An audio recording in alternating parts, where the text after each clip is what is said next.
फडणवीस शिंदे अजितदादाच्या महायुतीच्या सरकारचा अवघ्या काही तासामध्ये मंत्रिमंडळाचा शपथविधी होणार आहे। दापोलीचे विद्यमान आमदार योगेशदादा कदम यांना मंत्रिमंडळामध्ये स्थान मिळणार आहे। त्यामुळे दापोलीतल्या कार्यकर्त्यांमध्ये उत्साहाचं वातावरण आपल्याला पाहायला मिळतंय। शिवसेनेचे आमदार आहेत योगेशदादा कदम, दुसऱ्यांदा निवडून गेलेले आहेत। शिवसेना नेते रामदास कदम यांचे ते सुपुत्र आहेत आणि त्यांना मंत्रिमंडळामध्ये स्थान मिळते। दापोली विधानसभेला 50 वर्षापूर्वी मंत्रिमंडळामध्ये स्थान मिळालं होतं। रामचंद्र विठ्ठल बेलोसे काँग्रेसचे आमदार होते आणि त्यांना राज्य मंत्रिमंडळामध्ये स्थान मिळालं होतं।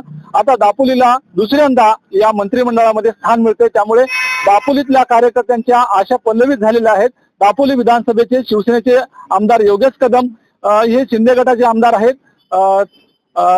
त्यांना जेव्हा शिंदे यांनी उठाव केला तेव्हा मात्र ते शिंदे सोबत गुवाहाटीला गेले होते आणि दुसऱ्यांदा ते निवडून आलेले आहेत आणि दापोली विधानसभा मतदारसंघामधून दुसऱ्यांदा आमदार झालेले योगेशदादा यांना मंत्रिमंडळामध्ये स्थान मिळाले। त्यामुळे तरुण तडफदार आमदार असं त्यांची ओळख आहे। कार्यसम्राट आमदार असं बोललं जाते, कारण दापोली विधानसभा मतदारसंघामध्ये विकासाचा डोंगर सुद्धा त्यांनी उभा केलाय आणि जर का त्यांना मंत्रिमंडळामध्ये स्थान मिळालं आणि ते मंत्री झाले, मंत्रिमंडळाची शपथ त्यांनी घेतली तर दापोली विधानसभा मतदारसंघाबरोबरच राज्याला सुद्धा न्याय देतील असं कार्यकर्त्यांचं म्हणणं आहे। त्यांच्याकडून कार्यकर्त्यांच्या मोठ्या आशा सुद्धा पल्लवित झालेल्या आहेत। दापोलीचे आमदार योगेशदादा कदम हे रामदास कदम यांचे सुपुत्र आहेत।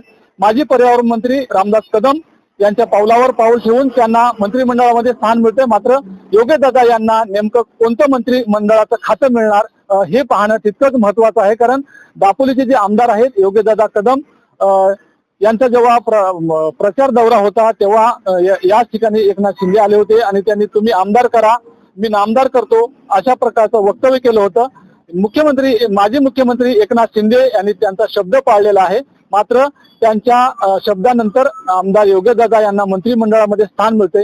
मात्र मंत्री म्हणून आता दापोली विधानसभा मतदारसंघाला ते न्याय कसे देतात हेच पाहणं महत्वाचं आहे। शिवाजी गोरे, न्यूज 18 लोकमत, दापोली, रत्नागिरी।